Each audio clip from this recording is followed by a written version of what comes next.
Okay, here's going to be a part 2 video on how to make the Godzilla suit using coveralls.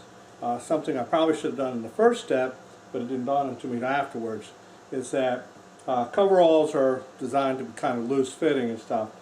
But obviously for the suit to look better, you're going to want it to be a little, at least in some spots, to be a little bit more form-fitting. And so what I'm going to do is I'm going to glue some shoulder pads in. That way where the suit sits on my shoulders will be more snug and kind of give a more natural look, hopefully.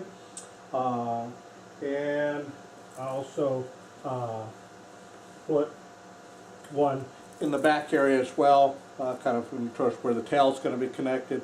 Add a little bit on the inside there.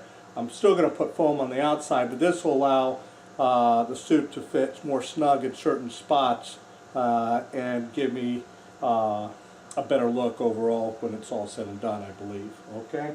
Also, I was thinking about the tail. I'm still going to use a noodle like I did last time, but I realized you can get a much more realistic sway in the tail by basically just cutting out segments. You can see here, I've already done this part. You can see here, it's kind of stiff. You can see here, you get a much more natural kind of wiggle, sway, and then I think once that's attached, that's going to give the tail much more natural kind of whip to it. I just started, so I'll cut out the rest later, but that's just to show you kind of what I'm doing right there, is cutting out little segments, leaving the top and bottom so it does stay together. But cutting out a little bit of segments gives you a much more natural sway. Okay, as you can see, I've got more foam put on the suit. Not done yet, but doing it kind of piece by piece.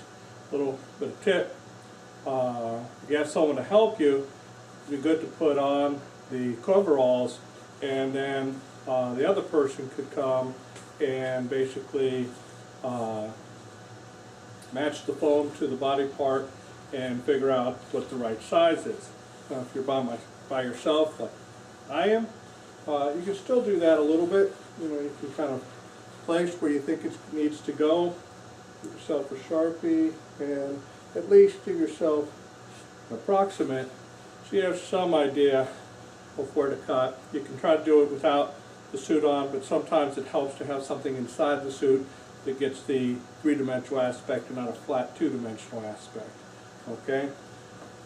Also, a little bit more on the tail. See, the motion of this is a lot better, and that's what you get when you cut those little slits out of it. So there we go with a much more realistic moving tail. Also, realize that even though I'm gluing the foam onto these coveralls with these kind of just raw pieces, realize that when it's all said and done, all of this is going to get covered with a cloth so that you can put the latex on. So it's going to, one of the things you'll trim, I'll be trimming all the foam up so it kind of molds more naturally.